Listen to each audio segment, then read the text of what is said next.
Rasul Kareem. Assalamu alaikum wa rahmatullahi wa barakatuh. Alhamdulillah, we praise Allah subhanahu wa ta'ala. Ask him to send peace and blessing His beloved and our beloved Sayyidina Muhammad sallallahu alayhi wa sallam. We finished the chapters of Salat. Now we're going to the section on Salatul Janaza and Ghusl and of the Mayyit, of the deceased. So the first chapter is the description of the washing of the deceased.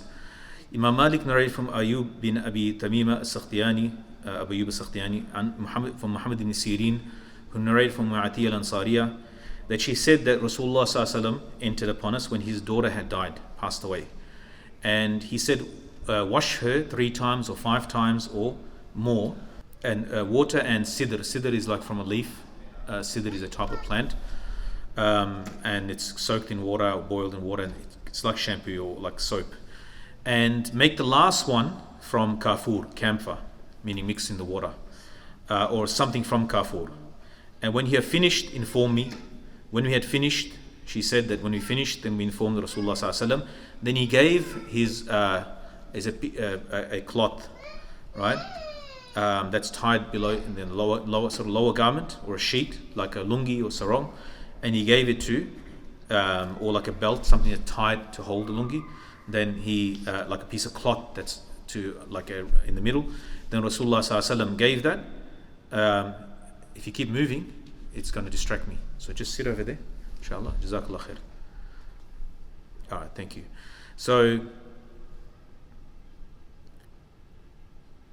and washing the dead person and making their kafan, meaning putting the shroud, and praying over them is a fard kifaya according to the Shafi'is, meaning that it's a fard, it's compulsory, it's a communal obligation. Somebody has to do it from the community on behalf of the rest of the community, and it's a wajib according to Imam Hanifa Rahimahullah. And it should be started from washing the spots where the place of wudu, and to wash 3 times. And if purity is not attained through washing it 3 times, meaning the body is not cleared of filth and it's not clean, then to increase it to with witr, meaning odd numbers, so 5 and so forth, and to so odd numbers after that, and to use sidr, or that for the hair and the beard for the men, and for the rest of the body, and to use kafur in the last washing. This is a sunnah in agreements with everybody. The section on that narrations related to that is being necessary is wajib to do ghusl.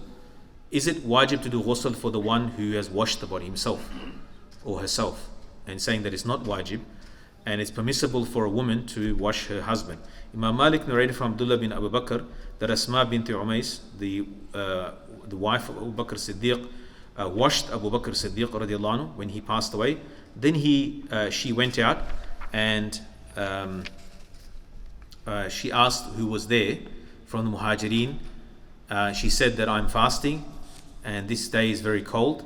Is there any ghusl upon me? So she asked, because it's a very cold day, because of ghusl in the cold, they didn't have heated water like that to wash. She might get sick. And they said, the Muhajirin, because the Muhajirin were the senior companions. Most of them they've been with Rasulullah sallallahu alaihi wasallam for so long. They are imams, and like they're senior in not just in old age, and they're from Makkah Mukarramah. They've just been with the Rasul. They know the masail, and they said no. And there's an agreement between the Hanafis and the Shafi'is that the ghusl is not necessary on the washing of the deceased. And Imam Shafi Rahimahullah says it's sunnah. And then the masala regarding is it permissible for the wife to wash her husband. In this there is difference of opinion, that it's permissible for the wife to wash the husband, but as for the other way around, for the husband to wash the wife, and the Hanafiya say that it's not permissible, and the husband can do it, but he does the only way he can do it is that he does tayammum for her, which is the hands and the face.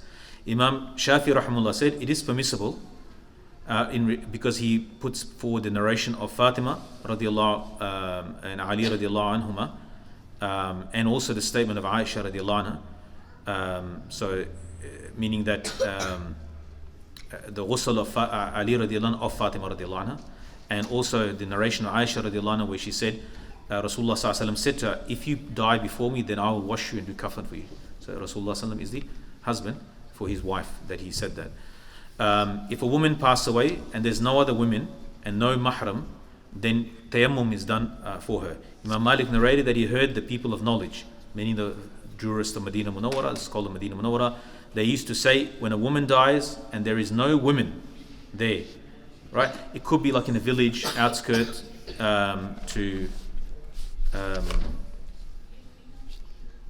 it could be outskirt and there might not be anybody living there. People lived in remote village and they're disconnected from the community.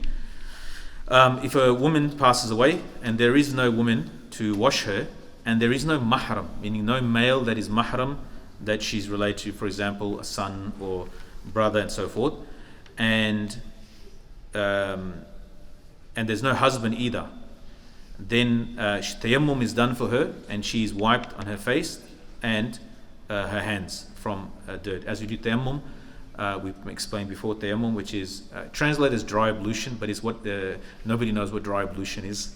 These translations don't exactly, nobody uses them and they're only there when we talk. Tayammum is tayammum, that when you don't have water, or if there is water, a person's going to get sick, they can just tap the dirt, hit the ground or dirt, and then they can wipe their face and arm without having to use water. Imam Malik said, if a man dies and there's only women, and they also do the same thing for him.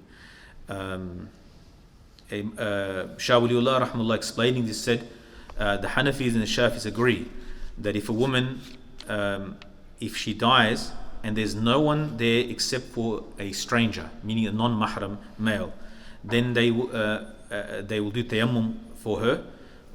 If a man dies and there's no one except for ajnabiyya, a lady that's not related, then they'll do tayammum.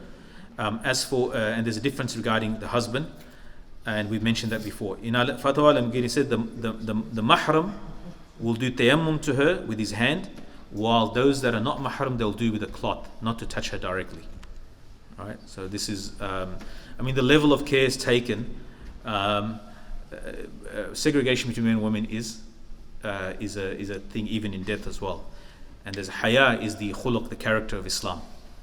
Even in such a situation, if the things are going to, the idea is not to get things under by hook or crook in all conditions. There's other factors to take in consideration, and this is coming from the teachings of our deen. We don't have to do everything at every time and make, because everybody else is doing it, and we have to preserve the deen as the deen. So sometimes you have to let go of certain. Ghusl is missed out, but the right way, and that is more pleasing to Allah. Sometimes not doing something because it's a correct thing to do is more important than just simply doing the thing because you want to do it, right? So it's not just a matter of wanting to do something or we feel like, no, they haven't missed anything. They followed the Sharia and the deen in this matter. Alhamdulillah, we don't have to probably concern. This could be like an extreme situation. Maybe, let's say, we can't even try to picture this situation. Maybe a man is traveling with a group of ladies as a security guard through the desert. Trying to think of a situation where it might occur. Someone is so cut off from society that they are living just husband and wife, maybe living so far away from a place, and then these ahkam may apply. But generally, we don't have that situation like in Melbourne. We have water available, we have facilities available, we have ladies they know the ahkam of, they do ghusl for ladies, so it's not even required. So we can avoid the ikhtilaf in these such matters. And the last section is the washing of a deceased person in a shirt, qamis. Qamis could mean like jubba, qamis could mean like a qamis, as we say, qamis shalwar. Anything, the upper garment that's long, covers the whole body, the awrah. So Imam Malik narrated from Ja'far bin Muhammad, that he narrated from his father, Rasulullah ﷺ was washed in his qamis. Shah Waliullah said that it's sunnah according to the Shafi'is to wash in a qamis, as opposed to the Hanafis.